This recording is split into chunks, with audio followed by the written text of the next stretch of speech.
श्री विद्यासागर जी मुनींद्राय, नवाचार भवन श्री समय सागर जी मुनींद्राय, निर्यापक शमन परम पूज मुनि श्री योग सागर जी मुनींद्राय, अनर्घ पद प्राप्त है जयमाला पूर्णार्घम निर्वपामीति स्वाहा। आनंद के झरने झरते प्रदेशों से ध्यान जब करते हैं, और पुछड़ में जब भस्म हो जाता श्रेणी जब चढ़ते हैं, ओ अंतर मूरत में ही जिनने अनंत चतुष्टय धारा है, अंतर मूरत में ही जिनने अनंत चतुष्टय धारा है, दिगंबर वेश न्यारा है, निर्ग्रंथों का मार्ग हमको प्राणों से भी प्यारा है, निर्ग्रंथों का मार्ग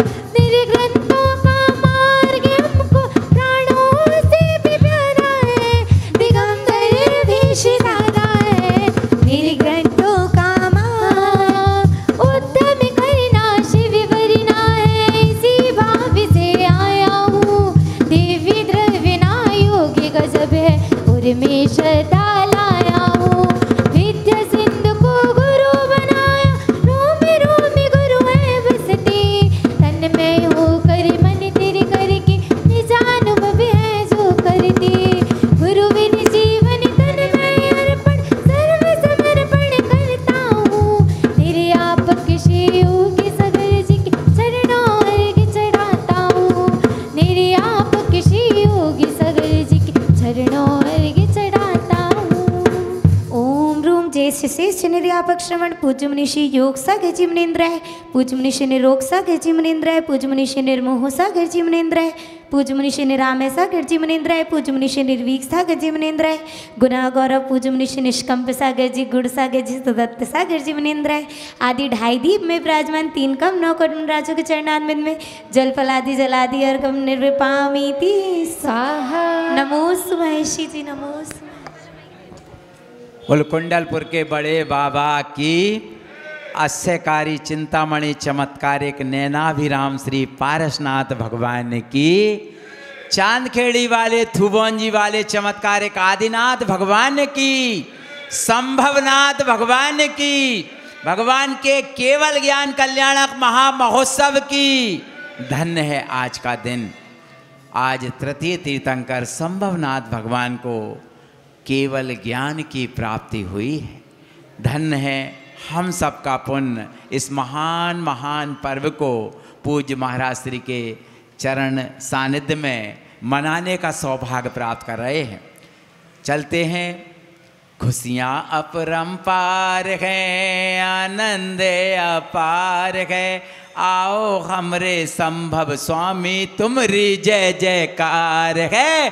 सामने अपार है, आनंद अपार है, आए हैं निर्भीक सागर जी, हो रही जय जयकार है, हो रही जय जयकार है, हो रही जय जयकार है, आए योग सागर महाराज जी, हो रही जय जयकार है। धन्य है गुनावासियों का पुण्य। जब से पूज्य योग सागर जी महाराज का सत्संग गुना में मंगल आगमन हुआ है, तब से ज्ञान की गंगा में हम सब अवगाहन कर रहे हैं। इसी क्रम में आचार्य महाराज के चित्र के समक्ष दीप प्रज्वलन करने के लिए बहुत आदर के साथ आमंत्रित कर रहा हूँ श्री राजेंद्र कुमार जी सिंघई जी, हमारे भाई श्री आशीष भैया निरमा वाले कृपया पधारेंगे। और जो बाहर से बीना से जो महिलाएं पधारी हैं, यदि वे हमारी आवाज़ सुन रही हों तो कृपया वो भी आकर के दीप प्रज्वलन करने का सौभाग्य प्राप्त करेंगी। आइए आशीष भैया, जो कि बजरंगगढ़ के दर्शनार्थ तो जाते ही हैं, लेकिन अब पार्थ प्रभु के दर्शनार्थ आकर चित्र के समक्ष दीप प्रज्वलन करने का सौभाग्य प्राप्त कर रहे हैं। हमारे प्रमोद जी गुरु ने प्रतिमाधारी भैया, आप भी पहुंचे जलाई है, काले काले बादलों में रोशनी सी छाई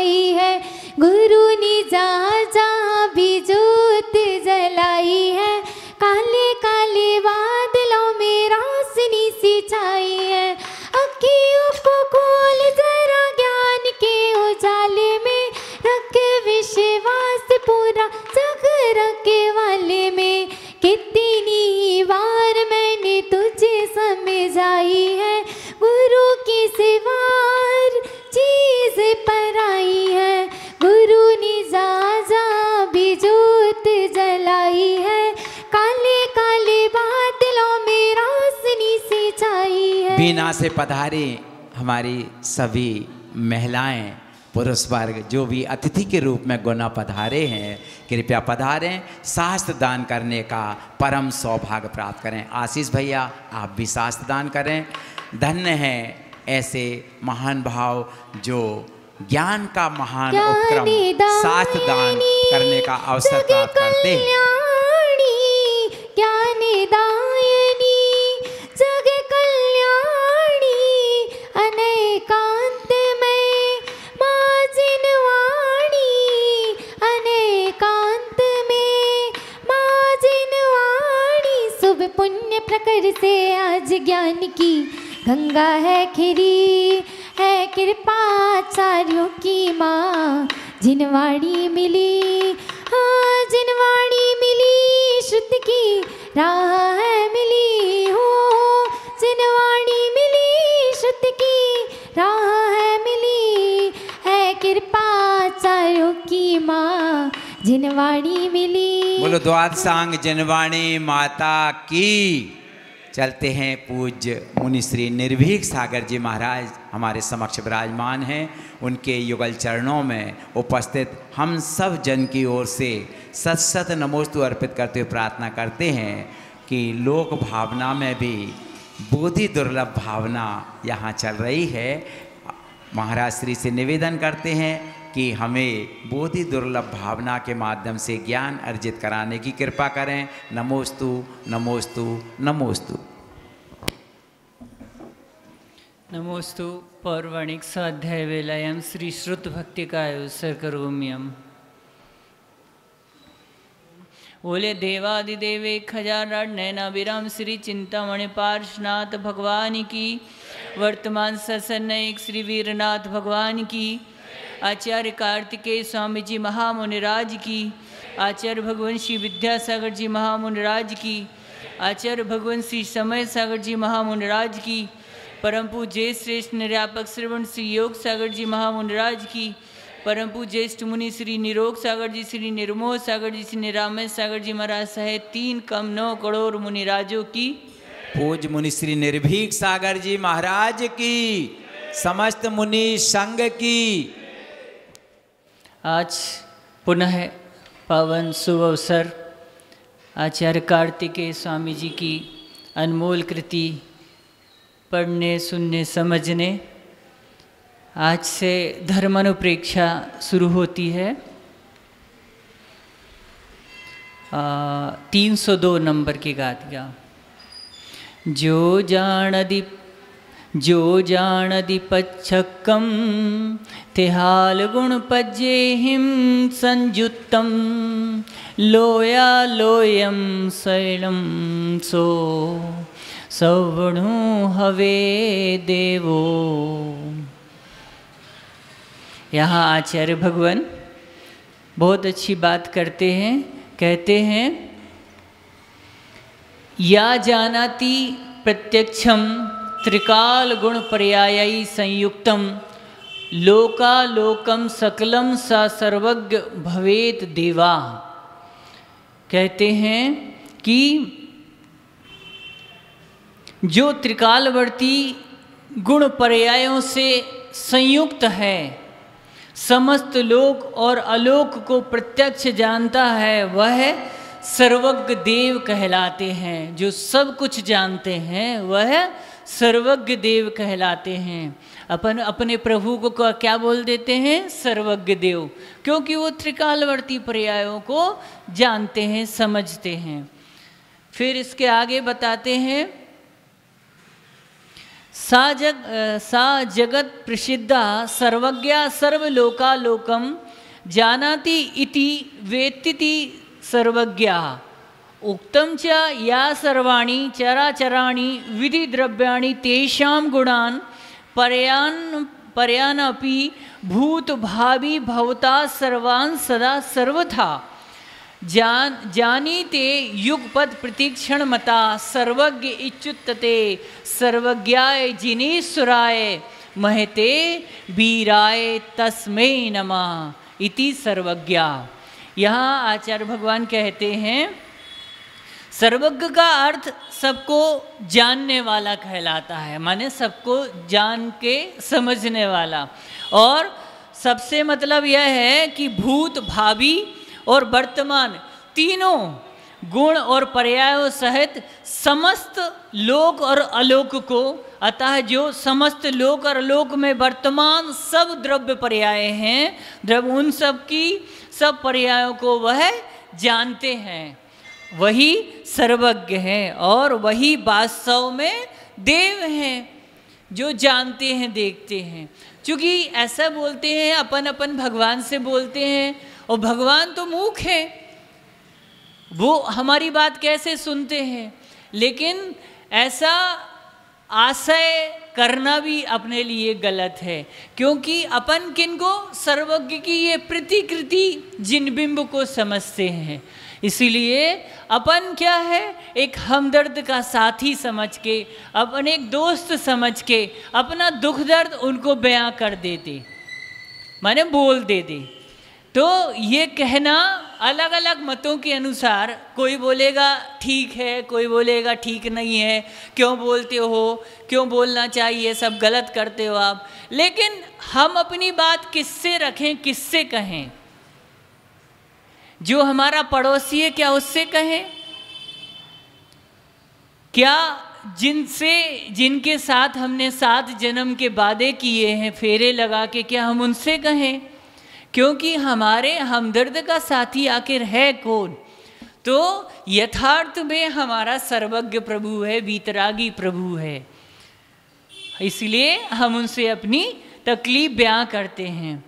और फिर कहते हैं, जो अनेक प्रकार के समस्त चराचर द्रव्यों को तथा उनके सब गुणों को और उनकी भूत, भावी और वर्तमान सब पर्यायों को एक साथ प्रति समय पूरी तरह से जान लेते हैं। यूँ बोल देते हैं अपन उनको सुपर फास्ट कंप्यूटर, माने अपन जो कर्म कर रहे हैं वहाँ तुरंत ही क्लिक हो रहा है, रिकॉर्ड में जा रहा है, सब कुछ उनके ज्ञान में झलक रहा है। ऐसा कि वह पूरी तरह जान लेते, समझ लेते हैं, उसे हम सर्वज्ञ देव कहते हैं। उस सर्वज्ञ जिनेश्वर महावीर भगवान को या ऋषभनाथ से लेके महावीर पर्यंत तक 2400 तीर्थंकर प्रभु को मेरा नमस्कार हो, नमस्कार हो। फिर इसके बाद बोलते हैं, देवा दिव्यति कीड़ति परमानंदे पदे अनंत चतुष्टयात्म के परमात्मनि वा देव इति सर्वज्ञ देवो भवेत्, अन्यो ब्रह्मा विष्णु महेश आदि को न सा को देवा यो जानाति वेत्ति पश्यति किम तत् लोका लोकम लोका त्रिभुवनम अलोका ततो बहिर्लोका तत् लोकम सकलम पूर्वम प्रत्यक्षम तथा भवति तथा प्रत्यक्षीभूतम व्यक्त रूपम करतलगत मणिवत जानाति पश्यति पुनः कीदृशा त्रिकाल गुण पर्यायी संयुक्ता गुण केवल ज्ञानदया पर्याया अगुरु लघु लब्ध्वादया गुणस्य पर्यायस्य गुण पर्यायः ते त्रिकाल गुण पर्यायी सहितं त्रैलोक्यं जानाति ननु लोकालोक ज्ञानानां सर्वज्ञत्वं चेत तर्हि श्रुत ज्ञानी नाम अपि सर्वज्ञत्वं भविष्यति स्वाद केवल ज्ञाने सर्वज्ञ तत्व प्रकाशे इत्याशंकां पनुदन प्रत्यक्षम विशेषणम समर्थयति। यहाँ कहते हैं, बहुत अच्छे से बात बतलाते हैं, कैसे कि किंतु इस तरह से श्रुत ज्ञान को भी सर्वज्ञ कहा जा सकता है। माने जो श्रुत द्वारा ज्ञान का, जो गणधर द्वारा प्रभु की वाणी को गुंठित किया गया, और पूर्वाचार्यों ने उसे लिपिबद्ध कर दिया, उसको हमने क्या दी? श्रुत की संज्ञा दी।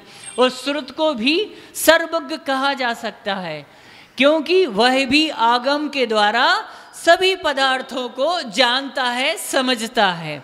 इसी से श्रुत को केवल ज्ञानी के तुल्य बतलाया गया है, माने समानतम बतलाया गया है, उनके समान बतलाया गया है। इस आपत्ति को दूर करने के लिए ही जानने के पहले प्रत्यक्ष विशेषण रखा गया है। और श्रुत ज्ञानी सबको परोक्ष रूप से जानते हैं। क्या? परोक्ष रूप से। इसलिए उसे सर्वज्ञ नहीं कहा जा सकता। जो समस्त लोकालोक को हथेली पर रखे हुए मणि की तरह प्रत्यक्ष जानते हैं, वही सर्वज्ञ भगवान हैं, वही सर्वज्ञ भगवान हैं। अब आगे 303 नंबर। यदि न हवदी सम्मनु ताको जानदी अनिंदियम अत्थम इंद्रियणाणम न मुणदी थूलम पी अशेष पज्जायम। यहाँ आचार्य भगवान कहते हैं कि यदि न भवती सर्वज्ञा ता का जानाति अतीन्द्रिय अर्थम इंद्रिय ज्ञानम न जानाति स्थूलम अपि अशेष पर्यायम। माने यदि सर्वज्ञ न होते तो अतीन्द्रिय पदार्थ को कौन जानता? यह उन्होंने प्रश्न किया। तो इंद्रिय ज्ञान तो सब स्थूल पर्यायों को भी नहीं जानता है। फिर आगे आचार्य भगवान कहते हैं ननु नास्ति सर्वज्ञ अनुपलब्धे इति चार्वाका। ये चार्वाक समझते एक बहुत बड़े दार्शनिक हैं। मैं सभी पूर्व दिवस महाराजियों ने भी बताया होगा। ये जैसे अरस्तु है, प्लेटो है, चार्वाक ही, ये बहुत बड़े बड़े दार्शनिक हैं। उनका मत यहाँ तक ही रहा है कि उधार लेके भी घी पियो। कैसे? कि संतृप्त रहो, मस्त रहो, मौज रहो। यहाँ वही चार्वाक अपना कथन कहते हैं कि हाँ, सर्वज्ञो न भवति यदि चेत्तो तर्हि अतीन्द्रियम अर्थम इंद्रियाणाम गम्यम वस्तु सूक्ष्मांतरित दूरार्थम को वेत्ति सूक्ष्मार्थम ही परमाणुवाद्या अंतरितार्थ स्वभावांतरिता जीव पुण्य पापादया कालांतरिता राम रावणादयः दूरार्था मंदर नरक स्वर्गादया तनु पदार्थानां सर्वज्ञ भावो को वेत्ति को जानाति। यहाँ आचार्य भगवान कहते हैं कि चार्वाक और मीमांसक सर्वज्ञ को नहीं मानते। ये दार्शनिक उन सर्वज्ञ को नहीं मानते। चार्वाक तो एक इंद्रिय प्रत्यक्ष को प्रमाण मानता है, एक इंद्रिय। और जो इंद्रियों का विषय नहीं है वह कोई वस्तु ही नहीं है। माने जो इंद्रिय नहीं जान पा रही, समझ पा रही कि यह गर्म है कि ठंडा है, कि मीठा है कि कड़वा है, क्या है, धूप लग रही कि गर्मी लग रही कि ठंड लग रही, ये इंद्रिय का विषय है। तो कैसे कि जो इंद्रियों का विषय नहीं है वह कोई वस्तु है ही नहीं, यहाँ बतलाने का प्रयास करते हैं, ऐसा उसका मत है। सर्वज्ञ भी किसी इंद्रिय से गोचर नहीं होता, अतः वह नहीं है सर्वज्ञ। यहाँ उसके विपरीत पक्ष, जैसे जब डिबेट होती ना, आपके यहाँ पर्यूषण में कार्यक्रम हुआ है ना, एक व्यक्ति पक्ष में रहता है, एक विपक्ष में रहता है, तो वो पक्ष वाला अपना मत प्रस्तुत करता है और विपक्ष वाला अपना मत प्रस्तुत करता है। तो फिर यह बात आगे जब चलती है तो यह चार्वाक का कहना है कि मीमांसक 6 प्रमाण मानता है और प्रत्यक्ष, अनुमान, उपमान, शब्द, अर्थापत्ति और अभाव, और इसमें से शुरू के 5 प्रमाण वस्तु के सद्भाव को विषय करते हैं, अपना विषय को वो प्रस्तुत करते हैं। जो इन 5 प्रमाणों का विषय नहीं है वह कोई वस्तु ही नहीं है। यहाँ बात प्रस्तुत करने का प्रयास करते हैं वो, और सर्वज्ञ भी पांचों प्रमाणों का विषय नहीं है, अतः सर्वज्ञ नहीं है, ऐसा मीमांसक का अभिमत है। और आचार्य महाराज कहते हैं जगत में ऐसे बहुत से पदार्थ हैं जो इंद्रिय गम्य नहीं है, जिन्हें हम समझ नहीं पाते हैं। जैसे सूक्ष्म पदार्थ परमाणु, आंतरिक पदार्थ पूर्व काल में हो गए राम जी, रावण वगैरह, दूरवर्ती पदार्थ सुमेरु पर्वत वगैरह, ये क्या है? श्रद्धान का विषय है। हमारे पूर्वाचार्यों ने जिनवाणी में अंकित कर दिया कि ये श्री राम जी का चरित्र चित्रण है, हमें उनका अनुसरण करना, मानना, ये बात है। ये पदार्थ इंद्रियों के द्वारा नहीं देखा जा सकता। यदि कोई सर्वज्ञ न हो तो अतीन्द्रिय पदार्थों का अस्तित्व हमें कैसे ज्ञात होता?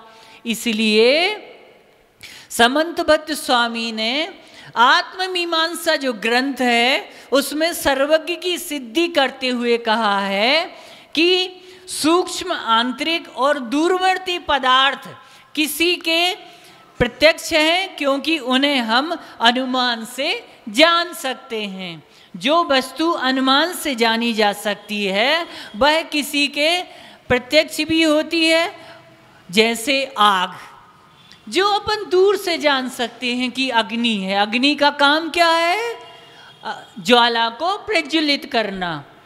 शायद कोई कहे कि इन पदार्थों का ज्ञान तो इंद्रियों से हो सकता है, किंतु ऐसा कहना ठीक नहीं है, क्योंकि इंद्रियां तो संबद्ध वर्तमान और स्थूल पदार्थों को ही जानने में समर्थ हुआ करती हैं। अतः वे स्थूल पदार्थों की भूत भविष्य सब पर्यायों को नहीं जानती, तब अतीन्द्रिय पदार्थों को कैसे जान सकती हैं?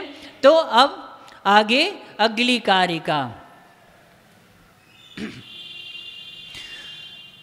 तेणु बयेठु धम्मो संगास सत्ताण तह असंगाणम पड़वो वारे भेयो दय भेयो भाड़ियो विंदियो। यहाँ आचार्य भगवान पुनः कहते हैं कि तेन उपदिष्ट धर्म संगा सत्ता नाम तथा असंगा नाम प्रथमा द्वादश भेदा 10 भेदा भाषिता द्वितीया। माने ये सर्वज्ञ के अस्तित्व सिद्ध करने और आचार्य सर्वज्ञ के द्वारा उपदिष्ट धर्म का विस्तार से वर्णन करते हुए कहते हैं कि सर्वज्ञ द्वारा कहा गया जो धर्म 2 प्रकार का है। एक तो संगासक्त अर्थात गृहस्थ का धर्म, और एक असंग अर्थात निर्ग्रंथ मुनियों का धर्म। चुनुक दोनों में एक दूसरे के पूरक तो हैं, लेकिन अलग अलग वैरायटियां हैं। तो धर्म के 12 भेद गए हैं और दूसरे के 10 भेद कहे गए हैं। और फिर इधर कहते हैं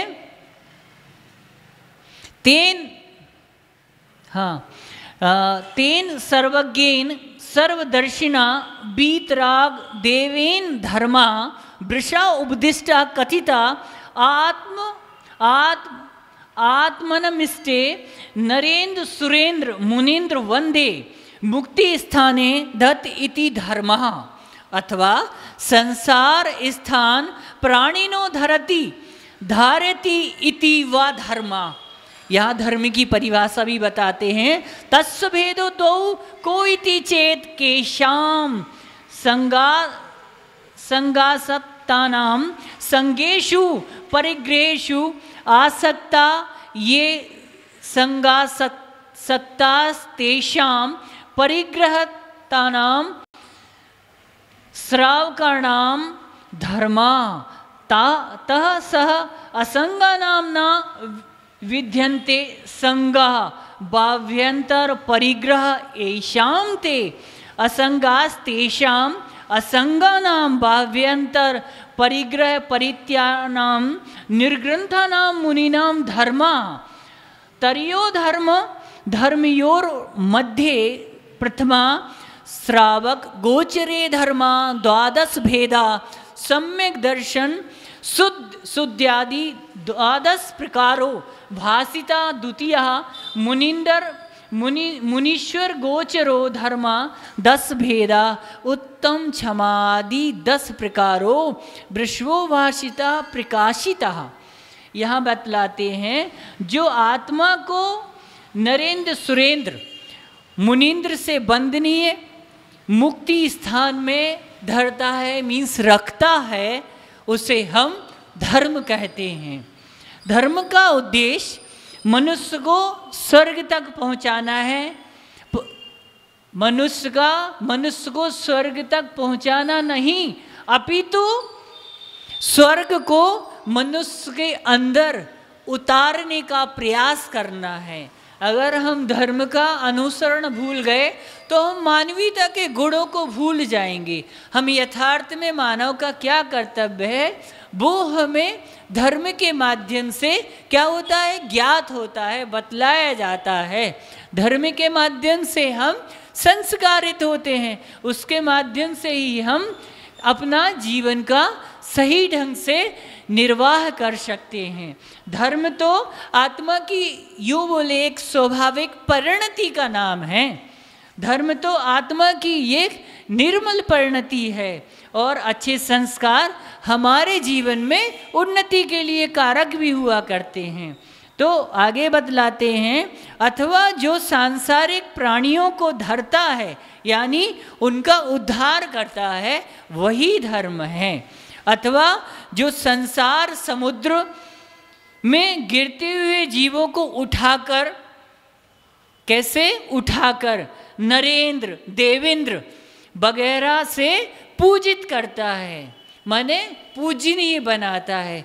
क्योंकि मनुष्य ही एक ऐसा प्राणी है, वो जैन दर्शन में जो बात कही गई है कि उसके अंदर भगवान बनने की, भगवत बनने की शक्ति सामर्थ्य है। बस क्या है, सिर्फ जागृत करने की आवश्यकता है, उद्घाटित करने की आवश्यकता है। वो बात यहाँ बतलाई जा रही है कि नरेंद्र देवेंद्र वगैरह से पूजित अनंत सुख आदि अनंत गुणों से युक्त मोक्ष पद में वह हमें धर्म क्या करता है, रख देता है। उसे हम क्या कहते हैं, धर्म कहते हैं। सर्वज्ञ भगवान ने उस धर्म के 2 विभेद किए हैं, एक परिग्रह से घिरे हुए गृहस्थों को लेकर और एक परिग्रह से रहित मुनियों को लेकर। यहाँ 2 वैरायटियों में उन्होंने विभक्त कर दिया।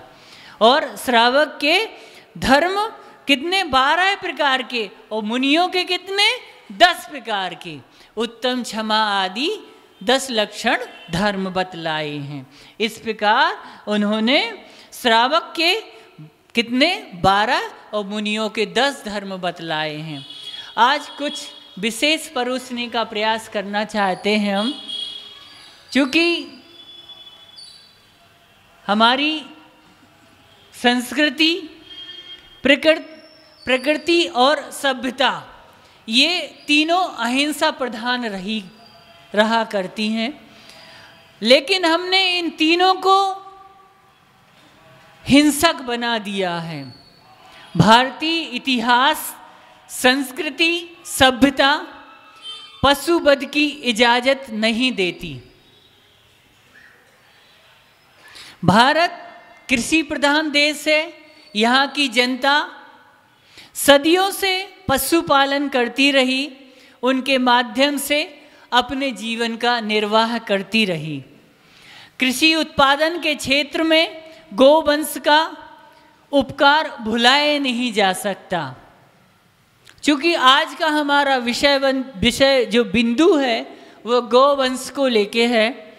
गाय को हम लोग गौ माता मानते हैं, यूँ बोले उन्हें सम्मान की दृष्टि से देखते हैं, क्योंकि जन्मदात्री माता जो होती है वह ज़्यादा से ज़्यादा 1 वर्ष तक दुग्धपान कराती है, लेकिन गौ माता हमें जीवन पर्यंत तक दुग्ध उपलब्ध कराती है। ऐसी गौ माता के प्रति मातृभाव आज देखने की महती आवश्यकता है। इस गौ माता की रक्षा के लिए कदम बढ़ाना बहुत जरूरी है, क्योंकि भारत की प्रतिष्ठा पूरे विश्व में अहिंसा के कारण है। महात्मा गांधी ने अहिंसात्मक स्वतंत्रता संग्राम क्यों किया? आखिर ये विचारणीय शब्द है, क्योंकि वह जानते थे, समझते थे, लेकिन जब जैन मुनि से उनका संवाद हुआ, तो जब वो जैन धर्म से प्रभावित हुए, तब उन्होंने अहिंसा का बीड़ा उठाया और कितनी बार उन्होंने लाठियाँ खाई, हाथ पैर टूटे, लेकिन उन्होंने अहिंसा के सिद्धांत और सत्य महाव्रत को नहीं छोड़ा। उन्होंने वही प्रतिष्ठा कायम रहे। इसके बगैर संभव नहीं है कि भारत विश्व गुरु के रूप में पुनः उभर कर कैसे आए। हमें पुनः भारत का स्वाभिमान वापस लाने की महती आवश्यकता है। परम पूज्य राष्ट्र संत जीव दया के मसीहा आचार्य भगवान श्री विद्यासागर जी महाराज 4 दशक तक, 4 दशक मीन्स 40 वर्षों तक अहिंसा की बात करते रहे। गौ हत्या बंद हो, मांस निर्यात बंद हो, गौ माता को राष्ट्रीय अहिंसक पशु घोषित किया जाए। अपने विचारों के माध्यम से अनेकों राजनेताओं को अपनी बात उनके पास रखने का प्रयास किया, परंतु अभी तक इसके लिए कुछ नहीं हो पाया। उन्होंने विशेष प्रयास करके समाज के बंधुओं को, देश के नागरिकों को ऐसे उपदेश दिए, तब कहीं लगभग 200 गौशालाओं के माध्यम से लगभग 2 लाख पशुओं का संरक्षण और संवर्धन किया जा रहा है। ये अपने आप में बहुत सराहनीय कार्य है। और कई गौशालाएं तो इतनी आधुनिक हो गई कि उनके personally veterinary hospital, operation theatre, माने जैसे मानव शरीर की चीड़-फाड़ हुआ करती है, ऐसे ही उन पशुओं की, मूक पशुओं की देख रेख के लिए सारी व्यवस्थाएं आधुनिकतम उपलब्ध हो गई। लेकिन ये हम आज कोई पैसे की बात नहीं करेंगे, बात है सिर्फ एक बहुत अच्छी सोच की। वो जब सोच हमारे दिल और दिमाग में कायम रहेगी, तब एक उन्नति के शिखर पर पहुंचने में हमें कोई देरी नहीं लगेगी। तो गुरु महाराज सभी को अहिंसा और जीव दया का जो रास्ता बतलाते थे, आज लगभग उनकी अहिंसा के सिद्धांतों के कारण से ही हम सब जाने जाते हैं। भगवान महावीर स्वामी जी के पश्चात हमारे लिए जो जीव दया और अहिंसा का पाठ गुरुदेव के मुखारबिंद से सुनने और समझने और कार्यान्वित करने का एक स्वर्णिम अवसर हम सभी को प्राप्त हुआ, इसलिए हम उन्हें जीव दया का मसीहा भी कहा करते हैं। जगत में जितने भी तीर्थंकर हुए, परमात्मा, प्रभु या भगवान कहें अपन उन्हें, ऋषि मुनि, संत महंत कहें उन्हें, ये सब अहिंसा परमो धर्मा ही उनका एक प्रमुख लक्ष्य रहा।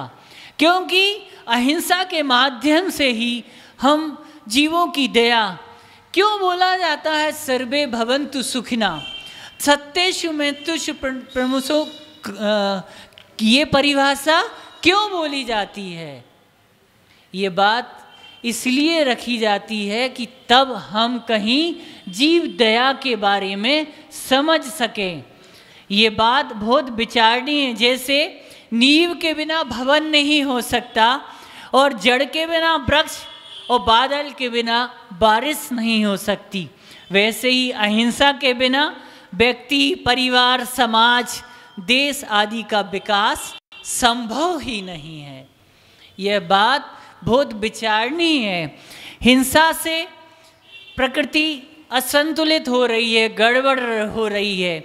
समुद्र से मछलियाँ, अन्य जीव पकड़कर खाने से समुद्र के नीचे की जो जमीन है वह डावाडोल हो रही, यूँ बोले असंतुलित हो रही है, और उससे सुनामी जैसी लहरों, ये प्राकृतिक आपदाओं का देखने मिलने सुनने को मिल रहा है अपन को, जहाँ अनगिनत स्लॉटर हाउस हैं, वहाँ मशीनों से लाखों पशुओं का वध किया जा रहा है। उससे धरती का तापमान भी बढ़ रहा है और जल का स्तर भी गिर रहा है। वृक्षों को काटने से प्रकृति का संतुलन बिगड़ रहा है। भारत में हर वर्ष करोड़ों मीट्रिक टन विदेशी खाद के रूप में खेतों में विष परोसा जा रहा है, विष के रूप में। उससे क्या हो रहा है, भारत की भूमि जो उर्वरा भूमि है वह नष्ट हो रही है और हिंसक होती जा रही है वह भूमि। बहुत ज़रूरी है। उससे क्या हो रहा है, जो अनाज का उत्पादन हो रहा है उससे अनेकों बीमारियों को जन्म मिल रहा है। सबसे बड़ा गुरुजी कहा करते थे, क्योंकि हम मानते हैं कि उनके मुख से निकला वाक्य ब्रह्म वाक्य है। उन्होंने कहा था कि यह कीटनाशक दवाओं और अंग्रेजी खाद का जो खेतों में उपयोग हो रहा है, इससे बहुत ही ऐसी बीमारियों को जन्म मिलेगा। हर घर में 2025 के बाद से एक कैंसर पीड़ित होगा, हर घर में। माने उनका कहना था कम से कम हम ऑर्गेनिक कृषि की ओर बढ़ें, हम कुछ ऐसे अनाजों का उत्पादन करें, कोशिश करें वह अनाज, हम उत्पादित अनाज का उपयोग कर सकें ताकि हम अपने स्वास्थ्य की रक्षा कर सकें। इसलिए पर्यावरण का असंतुलन, महंगाई, भूकंप, जलस्तर की कमी, नैतिकता का पतन, दरिद्रता और बुद्धि का ह्रास, ऐसी अनेक कारणों की जड़ मात्र क्या है, हिंसा है। इन सब के ऊपर सिर्फ एक ही उपाय है, अहिंसा का विकास। ऐसे ही अहिंसा का अनुभव, अनुसरण करना पूरे विश्व को आज के युग में आवश्यकता है, यदि इसे से देश और प्राणी मात्र का कल्याण निहित है। यह बात बहुत विचारणीय है। भारतीय संस्कृति में गाय का स्थान गौ माता, माता के रूप में माना गया है। इसका वैज्ञानिक भी बहुत आधार लेके है कि कुछ वर्षों पूर्व शोधकर्ताओं ने बताया था कि गौवध अनेक बार भूकंप, भूस्खलन आदि अनेक कारणों को जन्म देते हैं। जैसे कि पूर्व माह में जो घटना घटी उत्तराखंड में या हिमाचल प्रदेशों में बादलों का फटना आदि अनेक प्रकार की प्राकृतिक आपदाएं हुआ करती हैं और कोई नहीं, हम ही इसका कारण हैं। अब कुछ परीक्षणों से पता चला है कि गाय पृथ्वी के चुंबकीय क्षेत्र के अनुभव मीन्स उसके अनुरूप कार्य कर सकती है। इसलिए भोजन के बाद जब वो विश्राम करती है, बैठती है, तो यह बात बहुत अच्छे से विचारनी है। देखना आप सभी, औसतन रूप से उत्तर दक्षिण दिशा की ओर बैठा करती है, ये ध्रुव को पकड़ के, कि साथ ही गौमाता एवं उसकी संतान के रभाने की आवाज़ से मनुष्यों के अनेक मानसिक रोग दूर हो जाया करते हैं। क्योंकि जैन धर्म में भी एक उदाहरण आता है, तत्वार सूत्र में भी आचार्य महास्वामी जी ने भी का बात कही, गो बच्छ सम प्रीत। आचार्य भगवान ने भी, क्योंकि वो जो वात्सल्य हुआ करता है वह अन्यत्र कहीं देखने नहीं मिलता। गाय और बछड़े में जो प्रीति होती है, तो सभी धर्मों में गाय की महत्वता बतलाई गई है। जैन दर्शन के अनुसार प्राचीन ग्रंथ षटखंडागम ग्रंथ का आप सबने नाम सुना होगा, क्योंकि आप सभी उसे श्रद्धा की नज़र से देखते हैं। आचार्य पुष्पदंत और भूतबली जी महाराज ने लगभग 2000 वर्ष पूर्व लिखा था, या श्री स्रा गौ। क्या? या श्री स्रा गौ माने गुरुजी कहा करते थे कि इस धरा पर गाय ही साक्षात लक्ष्मी की तरह है। वही एक ऐसा चेतन धन है, बाकी क्या है? सब जड़ है। धन पैसा क्या है? जड़ है।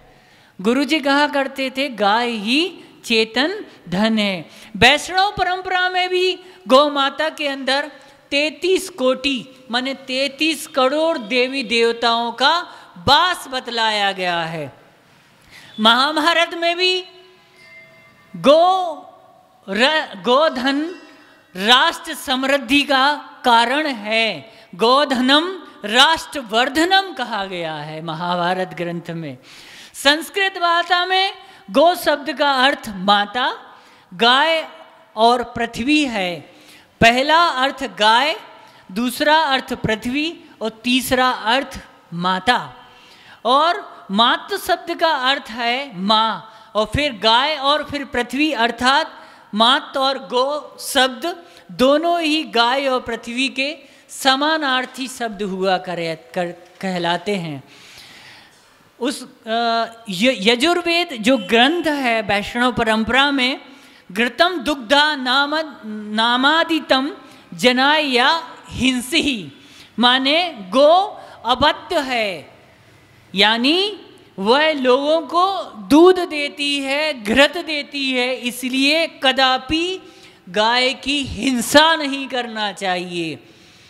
गोस्तु मात्रम न विद्यते यजुर्वेद में भी कहा है, गाय की तुलना किसी से नहीं की जा सकती।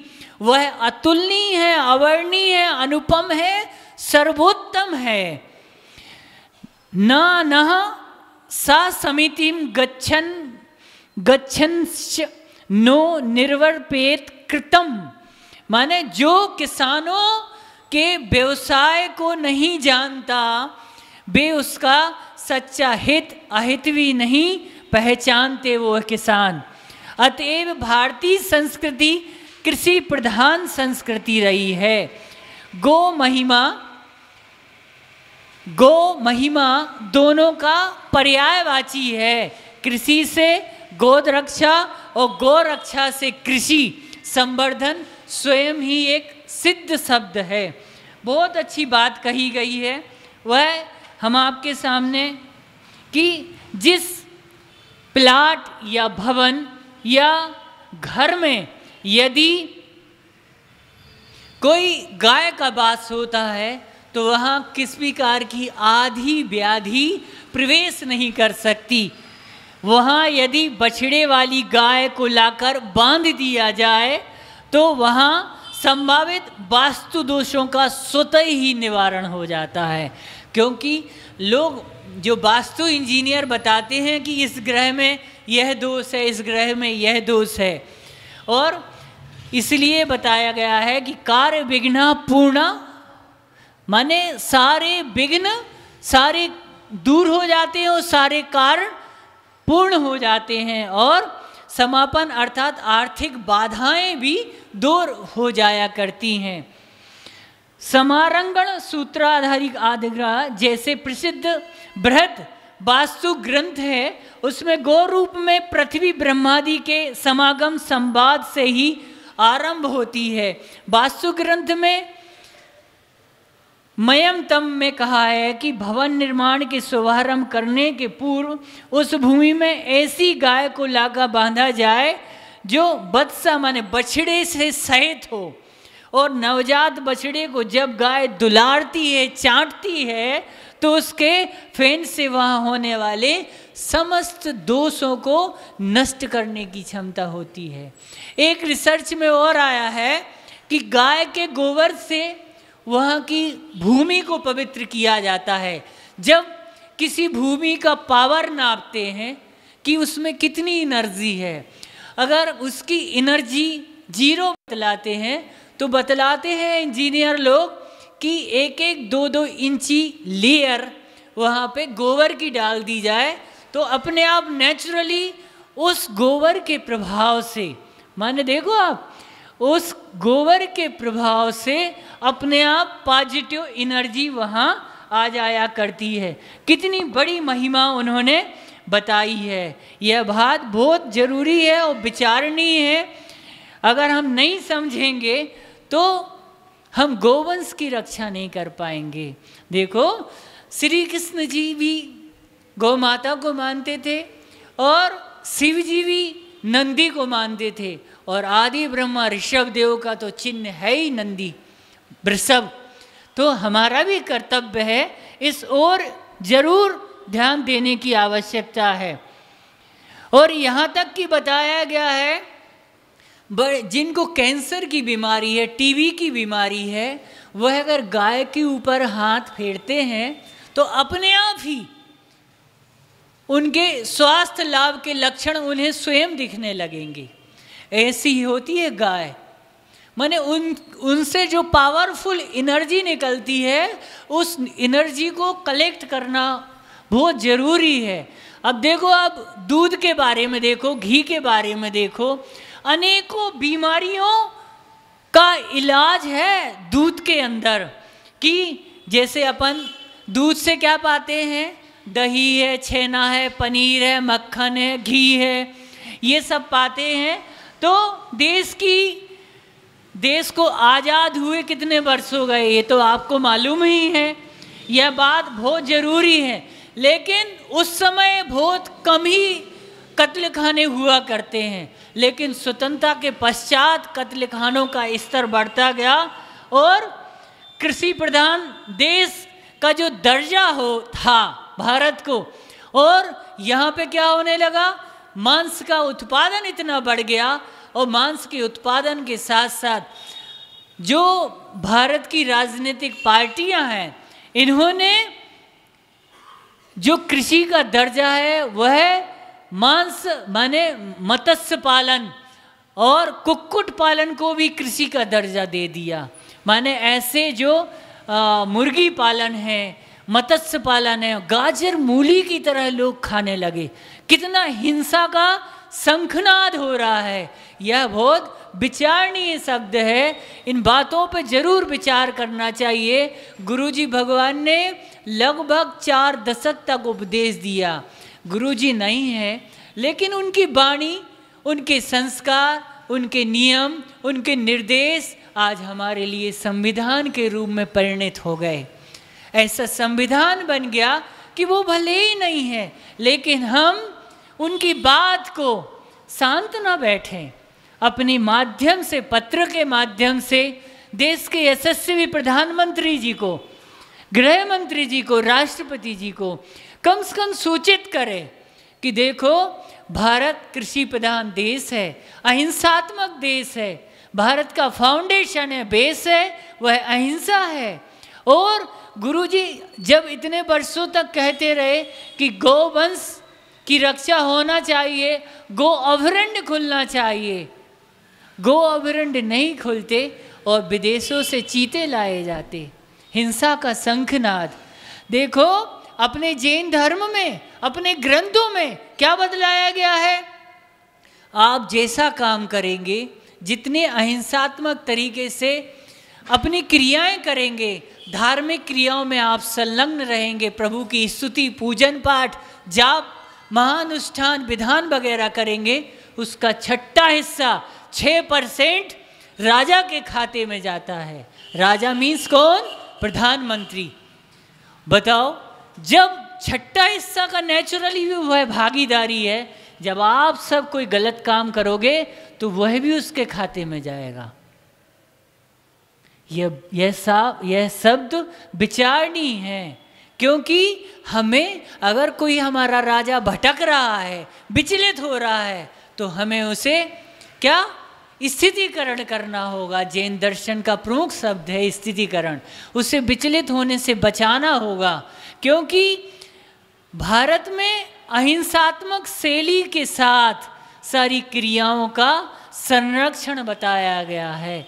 हिंसात्मक गतिविधियों का कोई इसमें स्थान भी नहीं है। इसलिए जो बुद्धिजीवी वर्ग है, पढ़ा लिखा वर्ग है, शिक्षित वर्ग है, शिक्षक है, इंजीनियर है, डॉक्टर है, बिजनेसमैन है, व्यवसाय करने वाला है, वह कम से कम ग्रेजुएट व्यक्ति इस कार्य को अंजाम दे, मीन्स पत्रों के माध्यम से अपना अभियान जारी रखे, तभी हम क्या कर पाएंगे, अहिंसा धर्म को, अहिंसामयी विश्व धर्म को हम सुरक्षित रख पाएंगे। नहीं तो गुरु जी की भावना को हम सार्थक नहीं कर पाएंगे।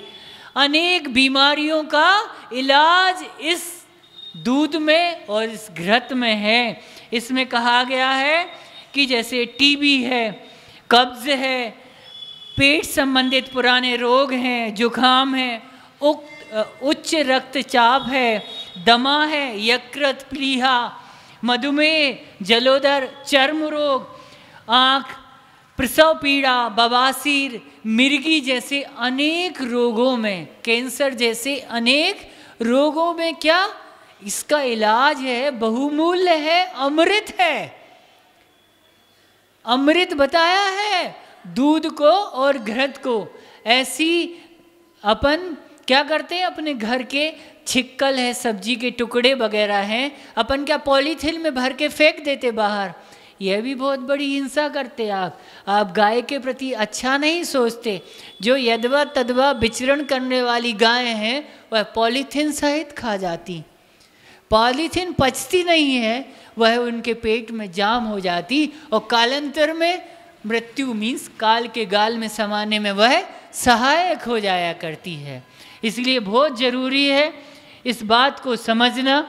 वास्तु रूप में या धार्मिक दृष्टिकोण से गाय बहुमूल्य है, इसका संरक्षण संवर्धन करना हमारा प्रथम कर्तव्य है और इसके लिए बहुत अच्छे से हम सबको विचार करना चाहिए, नहीं तो ये हमारा मानव जीवन व्यर्थ चला जाएगा। हमें भगवत तुल्य गुरु भगवान की वाणी को सार्थक करना है। कैसे सार्थक होगी? अपने समय का सदुपयोग करके 2-5 मिनट में एक पत्र लिखकर प्रधानमंत्री जी, राष्ट्रपति जी को अवगत करा सकते हैं, ताकि उनको जब यह एहसास हो जाएगा वस्तु स्थिति का, तब वह स्वयं ही इस पर विचार करेंगे। क्योंकि अहिंसामयी विश्व धर्म है भारत में निवास करने वाले और मानने वाले व्यक्ति। इसलिए बहुत जरूरी है, जहाँ 33 करोड़ देव देवताओं का वास बताया है, ऐसी गौवंश की रक्षा जो जीवित अवस्था में तो उपयोगी है ही, लेकिन मृत्यु पर्यंत भी उपयोगी है। मालूम, उसको दफना कर उसकी खाद की एक प्रोसेसिंग है, लगभग 3-4 माह में उसकी जब पूरे शरीर की खाद बन जाती है तो वह इतनी ज़्यादा उपयोगी होती है कि 5-6 वर्ष तक अगर उस खेत में डाल दी जाए तो 5-6 वर्ष तक काम करती है। इतनी उपजाऊ खाद हुआ करती है। माने जीवित अवस्था में मलमूत्र के माध्यम से तो खाद का निर्माण होता ही है। दूध के माध्यम से हम और आप सभी अपने शरीर को बलिष्ठ कर रहे हैं, लेकिन हम उसके बारे में नहीं सोच रहे।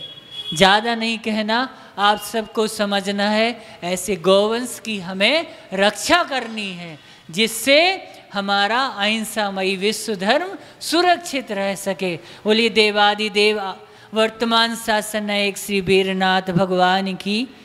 जावाणी के ज्ञान ते सूझे लोकालोक, सोवाणी मस्तक नमो सदा दे तू धो।